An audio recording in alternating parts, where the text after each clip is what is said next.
Pemirsa, kita jumpa lagi dalam Dialog Aspirasi Jawa Tengah persembahan DPRD Provinsi Jawa Tengah bersama saya Septiana Devi. Dan hari ini topik yang akan kita bahas adalah pemberdayaan masyarakat dalam rangka mengurangi angka kemiskinan berbasis pemuda.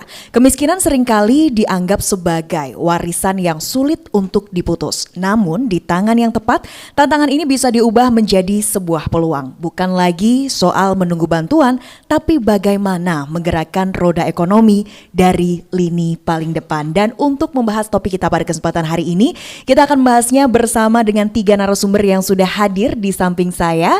Telah hadir di samping saya persis yang paling cantik hari ini ya, Kepala Bidang Pemberdayaan Pemuda Dinas Kepemudaan dan Olahraga Provinsi Jawa Tengah, Ibu Dr. Andalina Mayanti Harahap MM. Bu Lina, halo, selamat sore Ibu. Selamat sore Mbak. Kabar baik, sehat Ibu? Alhamdulillah sehat. Alhamdulillah, segar nampaknya hari ini. Iya betul.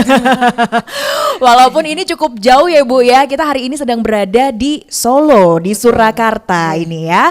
Oke, dan di samping Bu Lina kami juga akan menyapa Wakil Ketua Komisi DPRD Provinsi Jawa Tengah Bapak Yudi Indra Swindarto SE. Pak Yudi, selamat sore. Selamat sore. Tadi goes nggak Pak kesini Pak? Tadi nggak goes. Oh nggak goes ya. Hari ini bangunnya kesiangan. Oh. Jadi hari ini nggak olahraga. Waduh, nggak olahraga ya. Tapi sudah siap ya Pak ya untuk menyapa pemirsa? Ya, selamat sore pemirsa semua. Jadi malam ini kita mau ngobrol-ngobrol soal anak muda. Iya, mau ngobrol-ngobrol soal anak muda karena jiwanya Pak Yudi ini muda terus kayaknya ya. Perasaan memang masih muda. Oh iya, bukan hanya jiwanya, berarti saya yang salah ya Pak ya.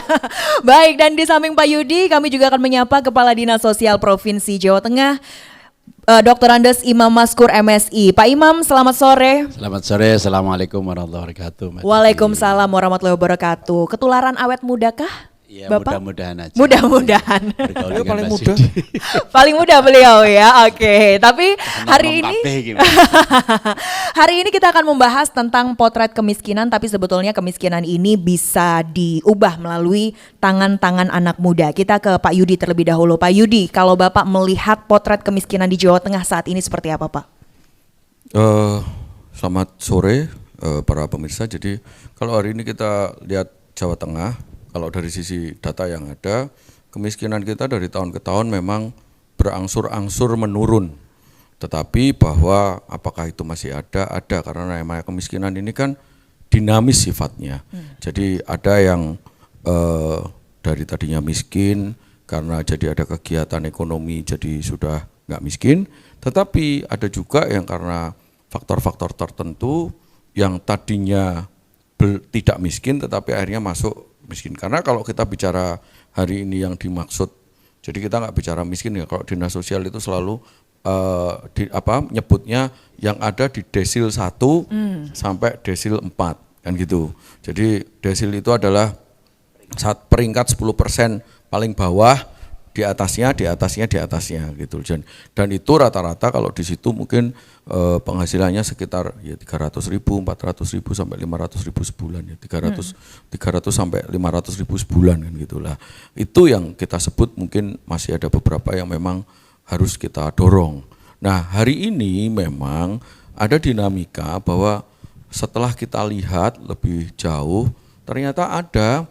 Ya tadi kalau disebut bahwa kemiskinan itu diturunkan enggak juga, karena rata-rata hari ini anak muda kita memang perspektifnya berubah, cara berkaryanya berubah, sehingga hari ini memang kalau kita lihat ada beberapa desa di Jawa Tengah ini yang memang masih butuh sentuhan, karena mungkin kondisi desanya, itu geografisnya, atau memang situasi kondisi misalnya daerah-daerah yang rawan bencana, daerah-daerah yang memang butuh dorongan, daerah-daerah yang memang jauh dari akses yang hari ini memang dibutuhkan oleh daerah itu. Nah, terus kalau di breakdown lagi di dalam desa itu ternyata di situ karena kita selalu sampaikan kan, kita ini punya bonus demografi, anak muda kita banyak. Nah, disitulah ada satu PR bahwa ternyata anak muda yang ada di desil 1 sampai desil 4 ini jumlahnya juga cukup Cukup banyak. signifikan kan gitu loh. Jadi data dinas sosial itu ada 2,6 juta. Nah ini kan karena ini anak muda, kalau kita bicara anak muda itu kan sesuai undang-undang pemuda itu kan 16 sampai 30 tahun.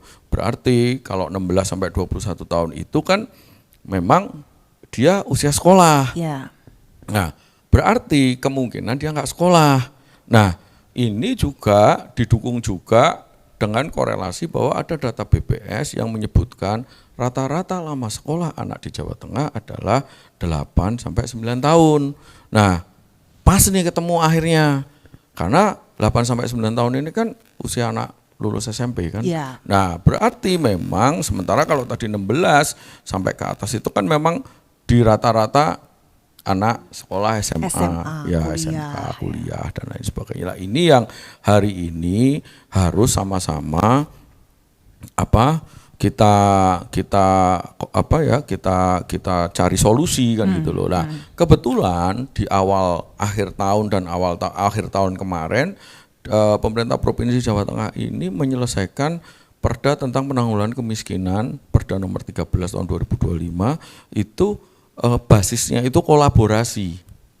Jadi penanggulangan kemiskinan ini sudah nggak lagi menjadi tanggung jawab misalnya satu PD Dinas Sosial semata, Biro Kesra semata, tetapi bahwa teman-teman hari ini BPS, Dinas Sosial ini menyiapkan data-data, menyiapkan pemetaan di tiap desa, tiap wilayah, tiap kabupaten kota. Nah, cara menyelesaikannya adalah butuh partisipasi pemerintah pusat, pemerintah provinsi, dan pemerintah kabupaten kota. Terus siapa di dalam pemerintahan itu yang melaksanakan? Yang mencarikan solusi adalah dinas-dinas seluruh OPD kalau ada kementerian, kalau di pusat kan namanya kementerian, kalau di provinsi seluruh OPD di provinsi dan juga di kabupaten. Jadi misalnya ini salah satu misal aja, di satu desa itu ada potensi misalnya pariwisata, ada potensi perikanan, ada potensi perkebunan, terus juga ada mungkin potensi UMKM. Terus di situ berarti kan ada beberapa dinas tuh yang sudah terlibat. Nah, dinas pariwisata harus terlibat, dinas koperasi UMKM, dinas pertanian, perikanan. Begitu juga pada saat ternyata di situ ada anak muda ada anak muda yang hari ini putus sekolah. Nah, disitulah mulai masuk, berarti dinas pendidikan harus juga mengupayakan apakah masih memungkinkan untuk adanya misalnya beasiswa gitu loh. Hari ini kan banyak sekali beasiswa yang bisa dilaksanakan dari seluruh kementerian, ada LPDP, ada yang lain, bahkan kementerian-kementerian itu ada beasiswa tersendiri lah. Terus pada saat ada sektor kesehatan, berapa sih misalnya hari ini pemerintah Provinsi Jawa Tengah lagi concern TB misalnya, atau penyakit degeneratif yang meliputi kanker, hipertensi, sama jantung. Berapa sih penderitanya? Terus pada saat ditemukan penderita, ya dinas kesehatan.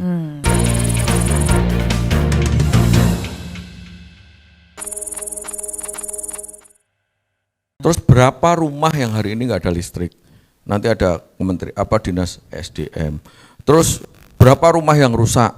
Berarti ada dinas PU dan Perkim dan PU. Kira-kira seperti itulah. Jadi ini bentuknya kolaborasi yang harapannya kalau ini sebuah perencanaan pembangunan di sebuah provinsi, kabupaten, kota, kan rakyat itu adanya di kabupaten kota, bisa dilaksanakan seperti itu, harapannya kemiskinan itu akan turun. Jadi adik-adik kita yang nggak sekolah pasti akan terdata dengan baik. Lah, tadi ada sesuatu yang menarik pada saat kita ke Wonogiri. Jadi di Wonogiri itu ternyata dinas sosialnya sudah sedemikian dekat dengan teknologi. Jadi misalnya kita mau nyari pemuda yang hari ini ada di desil 1 sampai desil 4 gitu. Itu ada, tinggal dimasukkan. Sudah terdata semuanya. Ya, bahkan usia sekian sampai sekian yang nggak sekolah itu muncul. Terus misalnya desa yang miskin, misalnya di desa salah satu desa misalnya cari yang miskin itu dibuka langsung kelihatan. Termasuk di situ ada foto ininya, foto rumahnya, foto penghuni rumahnya.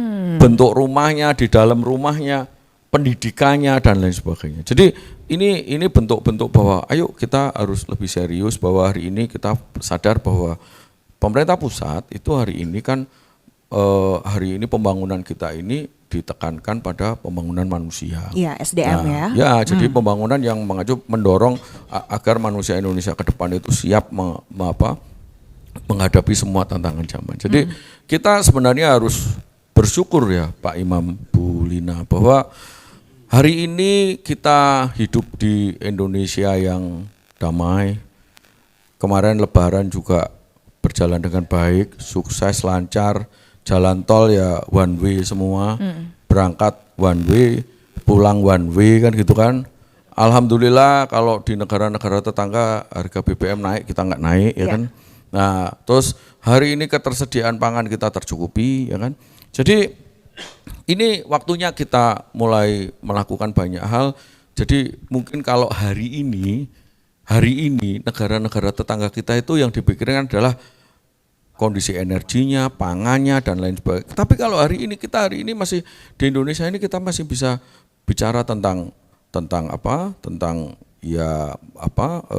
saudara-saudara kita yang lain yang membutuhkan kita. Kita juga masih bisa memikirkan yang lain, pembangunan seperti apa. Jadi kita syukuri aja bahwa Indonesia yang kita cintai ini adalah Indonesia yang damai, tentram, dan hari ini Indonesia adalah salah satu negara di dunia yang cukup stabil, sehingga ya semoga mari kita jaga sama-sama. Amin. Dan jadi yang paling bahagia semoga ya Pak ya. Iya, yang paling bahagia. Apalagi kalau potret kemiskinannya ini angkanya sudah jauh berkurang ya. Oke, kita ke Pak Imam. Pak Imam, kalau dari Dinas Sosial sendiri secara pemetaan yang sudah dilakukan khususnya untuk yang anak-anak muda, apakah tadi sudah dipetakan secara merata? Kalau tadi Wonogiri sudah ada hal baik yang kita tahu di sana. Kalau untuk wilayah lainnya seperti apa Pak? Ya, jadi terima kasih waktu yang diberikan kepada saya. Jadi tadi udah disinggung oleh Pak Yudi bahwa strategi untuk penurunan angka kemiskinan di Jawa Tengah dengan yang pertama tadi disampaikan kaitan dengan perlindungan jaminan sosial. Mereka yang masih membutuhkan kita berikan bantuan sosial,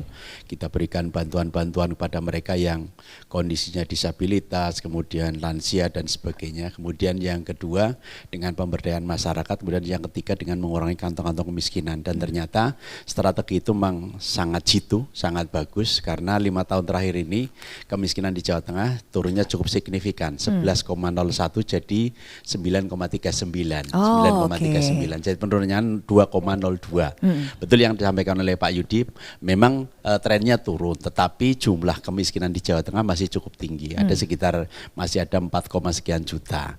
Nah, kalau dari 4, sekian juta tadi ada pemuda yang sekian juta masih di desil 1 sampai dengan desil 4. Nah, kita berupaya semaksimal mungkin melalui dinas sosial yang ada di kami, berupaya semaksimal mungkin gimana caranya untuk bisa memberdayakan pemuda. Nah, hal ini tahun ini insya Allah kami berkolaborasi dengan teman-teman Komisi E kaitan dengan untuk membuat beberapa desa di Provinsi Jawa Tengah, ada sekitar 9 desa yang akan dijadikan proyek percontohan untuk pemberdayaan pemuda. Tahun kemarin kita berkolaborasi dengan Komisi E berkaitan dengan penurunan angka kemiskinan melalui graduasi, dan alhamdulillah dari 9 desa yang kita jadikan pilot proyek ternyata berhasil. Ada 300 kepala keluarga yang asalnya mendapatkan bantuan PKH, di akhir tahun 300 orang itu sudah tidak mendapatkan alokasi PKH lagi. Berarti kan nendang lah istilahnya. Nah, ini kita akan coba untuk kalangan pemuda, kita bareng-bareng dengan seluruh OPD dikomandani dari teman-teman Komisi E, insya Allah nanti akan bergerak bersama untuk memberdayakan pemuda. Jadi kita itu di pemuda itu ada di strategi yang kedua, dengan cara pemberdayaan, karena potensi umur 16 sampai 30 tahun potensinya untuk diberdayakan. Tidak diberikan bansos. Tapi gimana caranya mereka muda bisa berdaya. Nah, ini ada dari Dinas Pemuda, saya kira juga alokasi anggaran dan kegiatannya juga cukup banyak. Kalau kami mungkin hanya sentuhannya di Karang Taruna mungkin ya, karena yang untuk pemuda kami menginginkan nanti Karang Taruna ke depan jangan hanya hadirnya pada saat ritual kegiatan-kegiatan seremonial saja, tapi harapannya Karang Taruna bisa jadi pendamping untuk pemberdayaan pemuda di tingkat desa. Karena Karang Taruna itu dari tingkat pusat sampai desa kan ada semua. Oke, Jadi- kalau di desa masih menggeliat ya Pak ya, Karang Taruna? masih cukup bagus, artinya Kota pun masih oke. Masih Iya. banyak ya. Dan pada semangat jadi untuk ini. Dan memang kami, terutama yang ada di kami ini, ada beberapa kegiatan yang memang langsung bersentuhan untuk pemberdayaan. Diantaranya ada kelompok usaha bersama, ada usaha ekonomi produktif dengan kelompok usaha bersama pemuda misalkan. Ini sangat-sangat diberikan kesempatan untuk mereka menggerakkan tidak hanya apa istilahnya pemberdayaan dalam arti pendampingan pelatihan dan sebagainya, tapi kita juga akan mencoba untuk memberikan stimulan modal. Oke, Nah, ini biar- jadi memang betul-betul dirangsang untuk produktif Betul. seperti itu ya, Betul, apalagi usia-usianya juga sangat-sangat produktif. Masih sangat memungkinkan untuk bergerak maju.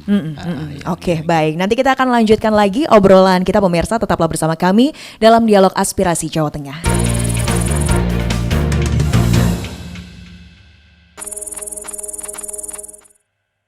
Masih bersama kami pemirsa dalam Dialog Aspirasi Jawa Tengah. Kita masih berbicara tentang kepemudaan, bahwa anak muda ini sebetulnya banyak bisanya dan bahkan diberikan sedikit stimulus saja sudah berhasil bergerak dari 11,41 menjadi 9,39, luar biasa ya, itu karena banyak anak mudanya yang sudah merasa tergerak ya. Nah, kita ke Bu Lina. Bu Lina, kalau melihat produktivitas anak muda zaman sekarang gimana sih Bu? Apalagi ini kan banyak sekali organisasi-organisasi kepemudaan.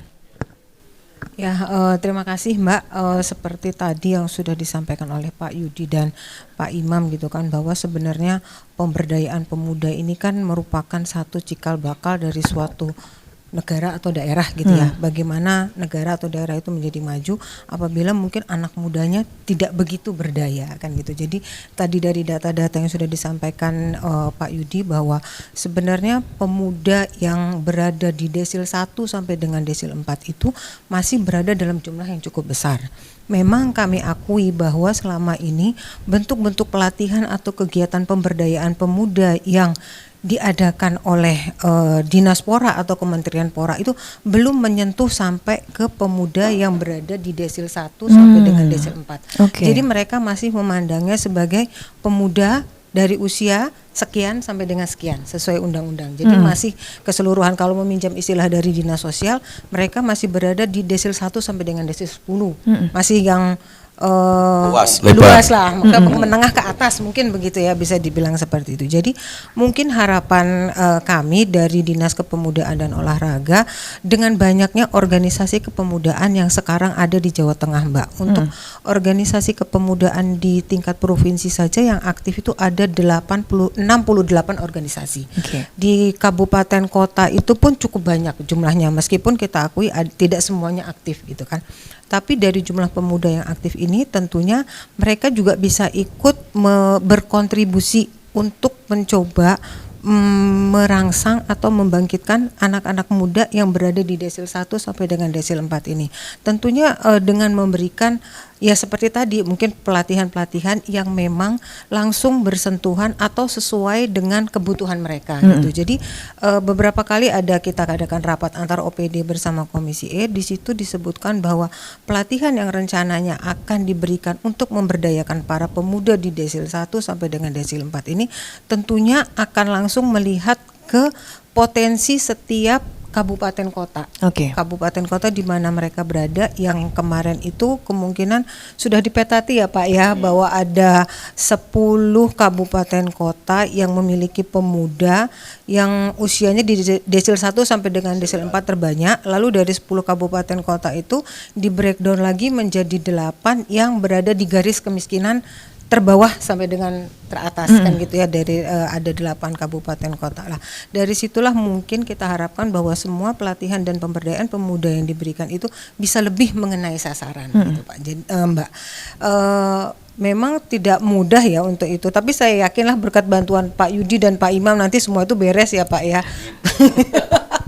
Jadi kolaborasi seluruh OPD di Provinsi Jawa Tengah untuk berusaha meningkatkan pemberdayaan pemuda di Provinsi Jawa Tengah juga. Mungkin gitu ya. Oke, baik. Ini berarti PR juga ya Pak Yudi ya, sinkronisasi antar OPD. Tantangannya apa sih Pak sebetulnya?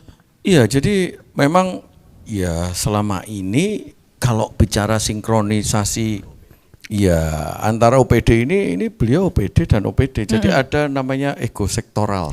Ya itu namanya keren. Oke. Tapi nggak keren sebenarnya kan gitu loh. Iya. Ya jadi makanya sampai muncullah Perda Penanggulangan Kemiskinan yang ada di komisi ini basisnya memang kolaborasi. Jadi gitu loh, kolaborasi. Jadi contoh misalnya gini. Ada dulu sebuah kegiatan di mana satu OPD harus mendampingi satu desa.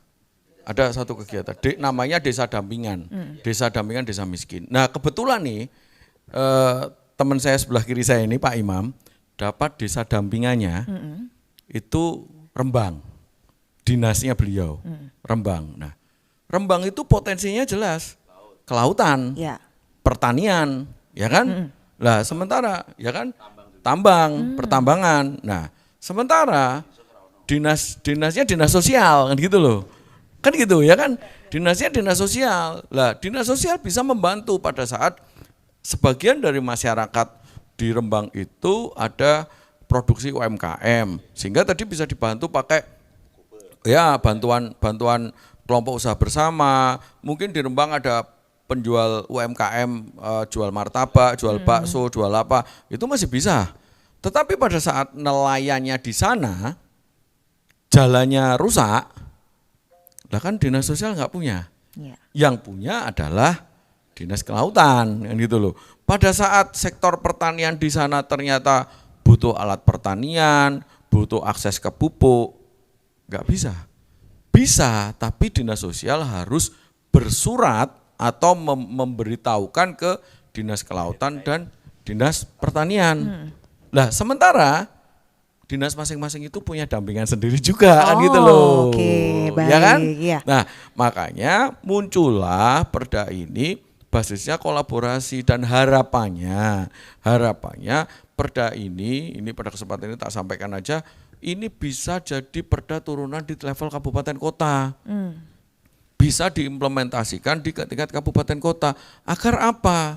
Sama, agar di kabupaten kota ini nanti setiap dinas itu bisa kolaborasi. Jadi basisnya adalah satu data, apa saja sih yang dibutuhkan. Jadi contoh misalnya hari ini tadi Pak Imam sampaikan kalau tahun kemarin sudah ada 9 desa.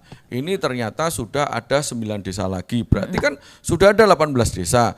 On progress di dinasnya Pak Imam, hari ini mungkin pelan-pelan tapi pasti karena kita yang tahun ini kan baru kita jalan berapa bulan ya, 2-3 bulan ini, kita dorong mungkin on progress mungkin sudah ada mungkin 20-30 desa lagi yang baru mau kita verifikasi untuk kemungkinan mungkin jadi 100 desa misalnya.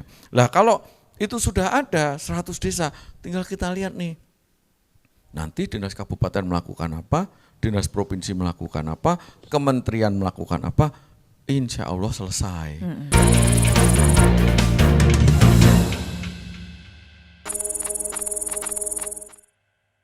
Dan itu kalau itu diimplementasikan ke seluruh Indonesia, sepertinya kok setiap APBD kabupaten, provinsi maupun APBN itu begitu mengerucut ke si miskin, oh itu selesai harusnya. Oke. Nah terus kalau tadi Bu Lina menyampaikan, jadi ini agak make sense sebenarnya. Pak Imam tadi menyampaikan, kalau bisa kegiatannya jangan seremonial dong, kan gitu. Takutnya banyak kegiatan yang kepemudaan, Formalitas ya, seremonial, seremonial. betul ya? Ya, konferensi, pameran pelantikan. Oh, langsung UMKM. disebut contoh-contohnya oh, ya. gitu ya, gitu, kan gitu loh. Iya. Iya, loh nggak apa-apa. Ini Iya. kan bagian dari kita edukasi kan. Iya, evaluasi ya. Bukan, saya nggak ngomong Oh, evaluasi. edukasi. Oh, pelantikan tetap benar, Iya. butuh, ya kan. Nah, tapi misalnya pelantikannya mungkin bisa dibikin di satu desa yang kayak Pak Imam yang tadinya menerima BLT itu bantuan sosialnya itu 300 orang karena di-trigger Pak Imam. Jadi contohnya gitu, tadinya itu nerima BLT. Si A itu di keluarga itu ada 4 orang tadinya nerima BLT, tetapi karena udah dapat bantuan dari Pak Imam, mungkin mereka berkelompok 10 orang dapat bantuan misalnya ternak sapi atau ayam, terus atau dibikin peternakan ikan budidaya lele, budidaya ikan apa-apa itu, terus akhirnya mereka berangsur-angsur yang tadinya pendapatannya hanya 300-400 ribu jadi ada yang kemarin 2 juta, ada yang 3 juta, kan gitu-gitu loh. Nah otomatis kalau pendapatannya sudah naik kan sudah bansosnya hilang. Ya. Lah ini harapannya nanti berkesinambungan. Kita ini pantau lagi yang tahun kemarin kita pantau lagi ya Pak. Jadi kita nggak putus yang pantau. Cuman ini kita sudah ada lagi nih. Karena pada saat kemarin itu basisnya desa saja Mbak.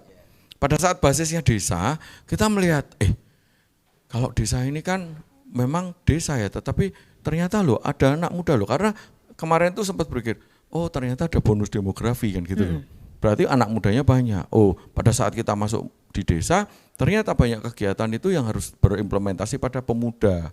Nah kalau misalnya beberapa kegiatan pemuda hari ini, ya kan, ini tuh bisa benar-benar turun ke bawah, ya kan. Jadi takutnya kan gini, pemuda yang hari ini bukan berarti tadi kalau kita ngelihat misalnya di Wonogiri ya, jumlah pengusaha muda, jumlah pengusaha yang tadinya dari pemuda cukup gede, cukup besar tadi, 2000 sekian pengusaha. Nah, pertanyaannya pada saat jumlah pemuda jumlah pengusahanya banyak, pertumbuhan ekonominya besar, ya kan? Si miskinnya katutra. Si pemuda yang kurang mampu ini tuh terberdayakan nggak? Oke. Nah, kemarin juga pada saat kita rapat LKPJ ya Pak, itu juga kita bicara pada saat kita bicara sektor pangan dan ketahanan pangan. Produktivitas pangan kita naik, kecukupan pangan kita naik, produktivitas daging dan lain sebagainya ternak kita naik, hasil ikan kita hasil naik. Nah, saya nanya, pada saat proses pertanian ini naik, berarti kan ada proses produksi nih, ada proses-proses bertani, ya kan? Nah, ini anak muda yang di desa itu, yang hasil pertanian naik itu, yang ada di desil 1 sampai desil 4, terlibat nggak?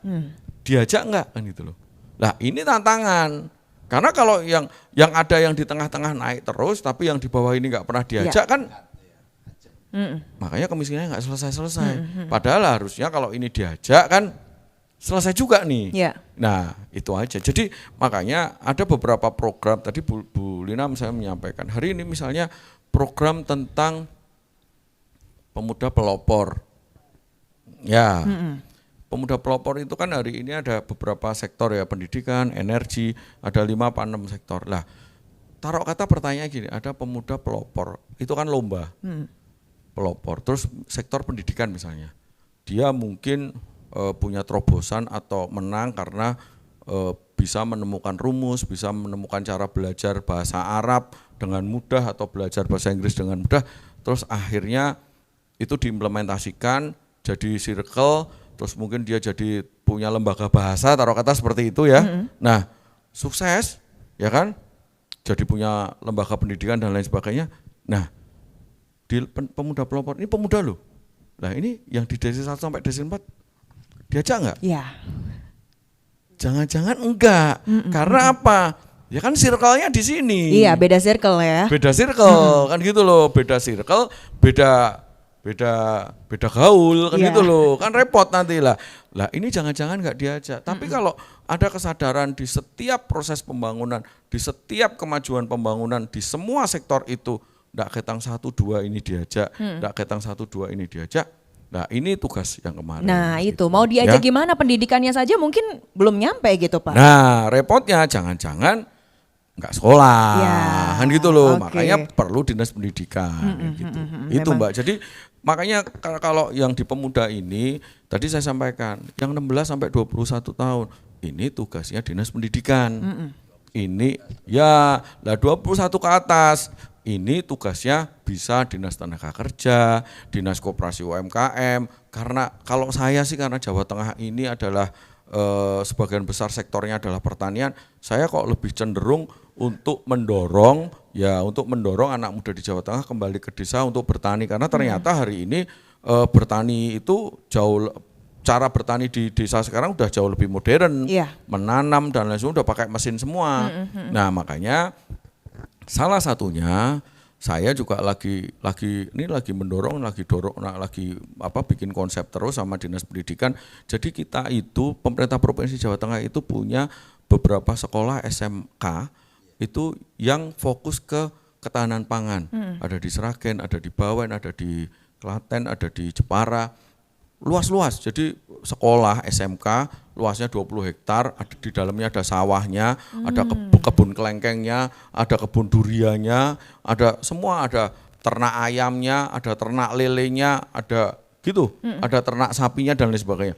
Itu dijadikan tempat belajar anak. Lah, ini kan hari ini kalau anak-anak kita itu kita masukkan ke situ untuk belajar cara pengolahan hasil pertanian, teknologi hasil pertanian, teknologi pertanian itu kan akan jadi petani milenial yang bagus. Nggak perlu ke kota, nggak perlu urbanisasi, nggak perlu kalau kemarin trennya setelah pulang mudik balik sana bawa temen kan gitu loh, kan gitu.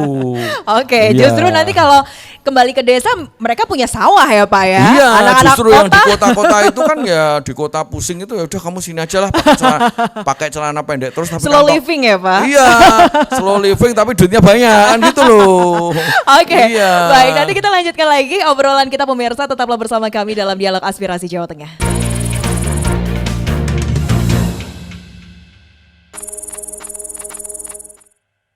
Pemirsa, mungkin Anda saat ini yang menyaksikan kita adalah pemuda dan setelah menyaksikan siaran kita tergerak hatinya untuk keluar dari angka kemiskinan dan harusnya bisa ya jika kita mau untuk belajar dan apalagi tadi Dinas Sosial sudah memberikan berbagai stimulus juga. Tapi tadi kalau sempat Pak Yudi singgung, Pak Imam ya, ini PR-nya adalah ketika beda circle, ketika pengusaha-pengusaha mungkin di sebuah kabupaten sudah banyak pengusahanya, tapi bagaimana yang di desil 1 sampai 4 ketika mereka juga tidak didorong untuk ikut? Ya, jadi yang dipikirkan oleh Pak Yudi tadi kaitan dengan ini kondisi yang di desil 1, desil 4 yang mau ngopen itu siapa? Kalau seandainya dibiarkan ya kemiskinan masih ajak terus tidak terangkat. Nah, memang kalau seandainya kita pemerintah hanya melihatnya yang menengah ke atas terus ya repot yang di bawah. Bagaimana ngangkat kemiskinan ini biar mereka jadi kelas menengah. Nah, ini upaya kita tadi melalui ya upaya tadi dari dinas-dinas yang ada pemberdayaan kayak pemuda tadi dari Dinas Pemuda Olahraga, saya kira juga bisa berkolaborasi dengan kita. Kalau seandainya itu bisa berjalan, kami siap untuk memberikan stimulan kepada mereka yang mulai paling tidak ada niatan atau syukur-syukur sudah ada embrio mereka berusaha. Kami akan berikan stimulan, kemudian nanti kita dampingi. Yang mendampingi siapa? Mungkin dari teman-teman mahasiswa kita ajak, mungkin dari teman-teman SDM PKH juga bisa. Jadi dari itu sangat memungkinkan. Dari Bapak mungkin ya? Bisa ya, dari organisasi dari organisasi masyarakat pemuda juga bisa. Jadi saya kira untuk pendampingan itu sangat-sangat fleksibel. Kemudian kalau seandainya memang pemuda itu sudah bisa berjalan, kami juga mendampingi tidak hanya sampai di situ. Perbankan juga nanti kami akan ajak bersama.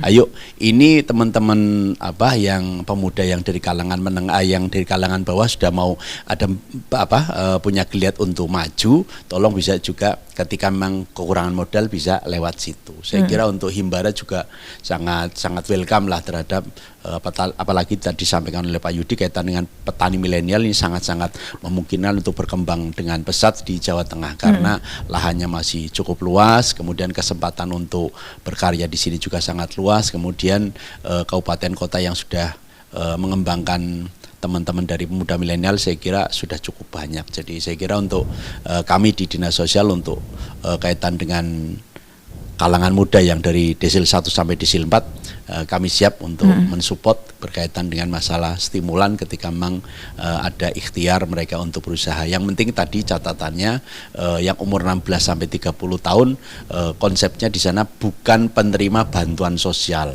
Tapi gimana caranya untuk memberdayakan mereka. Saya kira itu. Oke, nah kalau pemirsa aku tambahin dikit. Silakan. Jadi tadi agak kita lupa. Dinas Sosial ini kan hari ini punya sekolah rakyat. Yang di bawahnya Kementerian Sosial dan menjadi tanggung jawabnya ya. Sebenarnya filosofi sekolah rakyat itu pun kan juga sama. Jadi benar kan yang bisa siapa sih yang bisa masuk sekolah rakyat?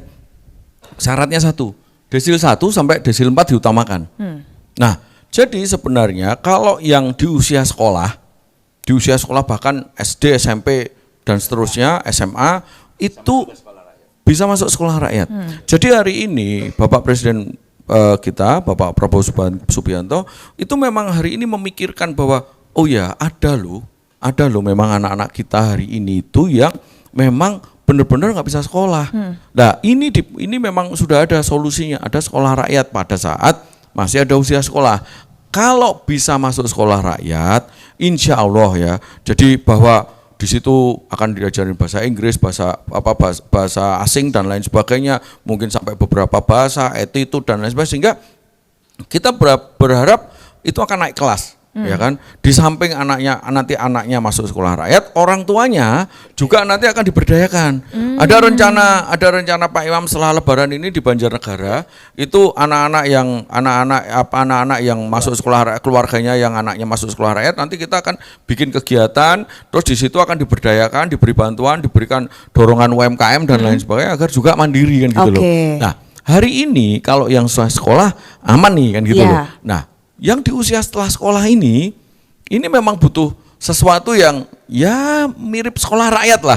Ada yang mengajak, ada yang menarik ke atas kan gitu loh.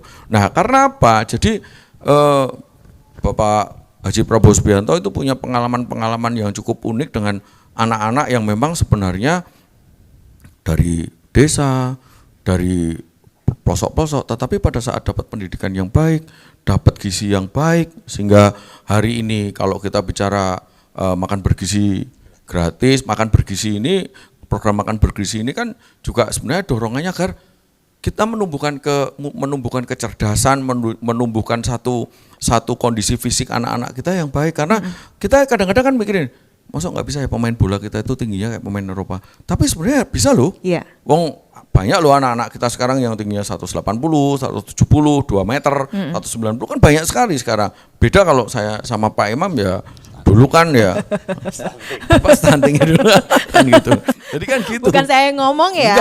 Enggak, kita berdua ya. Iya, karena dulu nggak ada program makan bergizi, Mbak. Betul ya, Pak ya. Sekolah rakyat juga nggak ada kan gitu loh. Kalau kita mau masuk TN, kita masuk sekolah-sekolah yang kedinasan. Nah, iya berat. Sekolah nggak pintar-pintar amat kan gitu loh. Beda kayak Bu Lina, mungkin Bu Lina sekolahnya kedinasan, jadi kan ya hari ini masih atletis, masih ini. Jadi itu semua terukur. Jadi kelihatan bertiga ini kelihatan mana yang terdidik dan terlatih dan mana yang terlunta-lunta kan. Oke, ya mungkin ini jadi motivasi Pak Yudi ya agar mengangkat yang terlunta-lunta itu tadi. Iya, jadi karena saya sama Pak M cukup menjiwai, karena kita mengalami mengalami sih makasih. Jadi gitu. Makanya tadi saya bilang bahwa hari ini ada sekolah rakyat yang itu bisa menampung. Maksudnya adalah harapannya menjadi dorongan pada saat anak-anak yang sebenarnya mereka tadinya nggak sekolah, di jalan dan lain terus bisa sekolah, diajarin bahasa. Harapannya nanti bisa ada next level dia, mulai startnya bisa di tengah, bisa komunikasi dengan baik dengan bangsa lain, tidak minder. Jadi harus kita akui. Banyak anak Indonesia meskipun di kurikulum kita itu ada pelajaran bahasa Inggris, itu kalau ketemu bule, jadi kayak kita, mau ngomong aja tuh sebenarnya bisa ngomong, tapi pasti menghindar kan gitu, kamu aja, gitu. Tapi ada juga hari ini anak-anak kita yang memang sudah terbiasa karena memang pergaulan, karena memang sudah terbiasa. Nah, ini yang harus kita. Terus yang lain adalah yang di tengah-tengah ini, ada loh. Jadi mulai itu kadang-kadang memulai sesuatu enggak dari bahasa dulu atau enggak dari intelektual, tetapi dari kemampuan melakukan sesuatu. Contoh misalnya keahliannya bertani, sehingga dia ada anak-anak kita, pemuda kita yang didorong sama dinas sosial nanam pisang Cavendish, ya Mbak Elia, ya. Jadi dia dapat kita bantu bibit pisang dan lain sebagainya. Mereka nanam pisang dan akhirnya berkembang pesat. Dan hari ini di beberapa daerah itu budidaya pisangnya bagus karena harga pisangnya cukup lumayan. Ini mulai dorong, dan hari ini kalau kita bicara pisang, hari ini kita sudah mulai ekspor juga. Gitu. Sudah banyak. Nah, kalau udah mulai ekspor kan mau nggak mau harus belajar bahasa kan gitu loh. Tapi kita justru ekspor dulu, Oke. baru belajar bahasa. Kan Baik, gitu loh. kita ke Bu Lina. Bu Lina, berarti ini pemberdayaan untuk anak muda sangat-sangat diperlukan. Dari Dispora sendiri ke depannya apa sih Bu yang ingin diberikan untuk pemuda khususnya di Jawa Tengah? Ya Mbak, jadi yang kami harapkan lah ya, yang kami harapkan dari para pemuda di Jawa Tengah ini tentunya istilahnya itu sekarang pemuda sekarang tuh udah nggak bisa santai-santai lagi. Iya. Jadi harus lebih open minded, harus lebih berinovasi dengan menyesuaikan dengan semua kondisi yang sekarang ini serba cepat kan gitu. Dan tentunya yang diharapkan bahwa pemuda itu bisa menjadi mitra strategis daripada pemerintah. Agen perubahan, mitra strategis untuk membantu pemerintah dalam menjalankan semua program-program sini. Melalui apa? Ya bisa yang kalau saya punya kan sekarang saya punya OKA, organisasi kepemudaan. Tentunya saya lebih berharap agar orang-orang yang berada di dalam susunan organisasi kepemudaan tersebut bisa lebih memberikan motivasi kepada anggotanya yang pertama, lalu anggotanya itu tentu kita harapkan untuk bisa menularkan semangatnya kepada lingkungan sekitarnya. Mungkin seperti itu. Oke, jadi bisa jadi pemuda yang berimpact ya Ibu ya bagi lingkungan sekitarnya ya. Kembali ke pemuda pelopor mungkin. Oke, kembali ke pemuda pelopor. Nah itu untuk pemuda pelopor, bagaimana cara mengikutinya Bu? Apakah hanya pemuda-pemuda tertentu saja yang boleh ikut atau seperti apa sih Bu Lina? Kalau untuk itu tentu batasan usia pemuda dulu yang pertama yang bisa mengikuti. Terus setelah itu yang dinilai dari pemuda pelopor itu bahwa dia bisa menjadi agen pelopor ya. Jadi dia bisa mempelopori suatu kegiatan mulai dari orisinilitas ide, terus ide dia itu bisa nggak untuk membangkitkan misalnya perekonomian di daerah sekitarnya, terus membuka lapangan pekerjaan baru. Jadi apa yang ide yang dia cetuskan itu benar-benar berdampak langsung kepada lingkungannya. Oke, berarti termasuk pemuda-pemuda dari desil 1 sampai 4 bisa juga. Sangat mungkin ya. Hanya mungkin saat ini kesempatannya yang belum sebanyak pemuda-pemuda yang berada di desil 5 ke atas itu tadi. Oke. Tapi sebetulnya sangat mungkin karena kalau kita melihat di daerah-daerah sekarang sudah banyak juga anak-anak yang dapat beasiswa kuliah pakai KIP, Kartu Indonesia Pintar Kuliah. Itu sebetulnya sudah sangat terbuka lebar kesempatannya ya. Oke, baik, dari Pak Imam, apa nih Pak harapannya untuk pengentasan angka kemiskinan yang ada di Jawa Tengah walaupun sekarang angkanya sudah membaik ya, sudah menurun persentasenya? Ya, terima kasih. Jadi untuk menurunkan angka kemiskinan kita tidak bisa terlepas dari partisipasi teman-teman anak-anak muda yang ada di Jawa Tengah yang jumlahnya masih cukup banyak, terutama yang ada di desil 1 sampai dengan desil 4 yang harus kita garap betul. Tadi sampaikan oleh Pak Yudi kaitan dengan kolaborasi seluruh OPD, pemerintah pusat, pemerintah provinsi dan pemerintah daerah harus bersama-sama untuk bisa mengentaskan kemiskinan melalui pemberdayaan pemuda. Dan kesempatannya sangat luas. Kemudian masalah tadi untuk pemberdayaannya modelnya kayak apa, saya kira teman-teman OPD sudah banyak berinovasi dan sangat memberikan kesempatan kepada kaum anak-anak muda. Dan saya kira untuk masalah ketika memang mereka kesulitan dalam hal misalkan saja permodalan, saya kira permodalan sudah tidak jadi masalah. Perbankan Himbara sangat membuka lebar-lebar.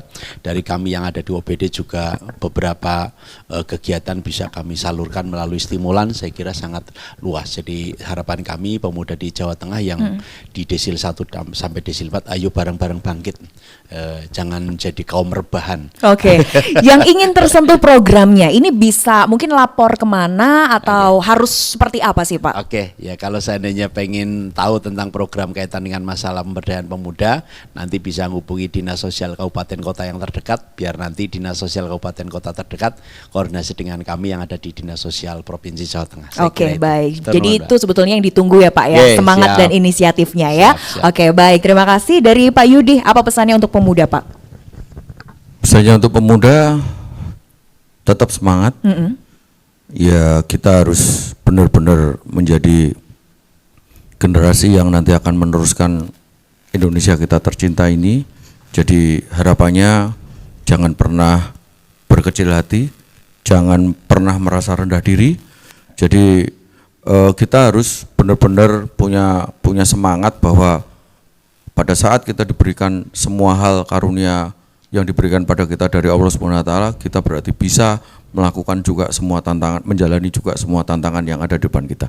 Oke, amin ya. Ketika kita masih diberikan sehat dan akal yang luar biasa, pasti bisa ya. Baik, terima kasih Pak Yudi Indra Swindarto SE, Wakil Ketua Komisi DPRD Provinsi Jawa Tengah. Terima kasih juga untuk Kepala Bidang Pemberdayaan Pemuda Dinas Kepemudaan dan Olahraga Provinsi Jawa Tengah, Ibu Lina Mayanti Harhab. Terima kasih Bu, dan terima kasih juga untuk Kepala Dinas Sosial Provinsi Jawa Tengah, Bapak Imam Maskur MSI. Terima kasih untuk kesempatan diskusi luar biasa hari ini. Dan untuk Anda para pemuda khususnya ada di Jawa Tengah, mari bersama nyalakan semangat kepemudaan kita, karena Anda-andalah yang akan menjadi orang-orang yang bisa mendobrak angka kemiskinan yang ada di Jawa Tengah. Yuk kita bersama-sama gotong royong agar keluar dari angka kemiskinan. Saya Septiana Devi undur diri, sampai jumpa.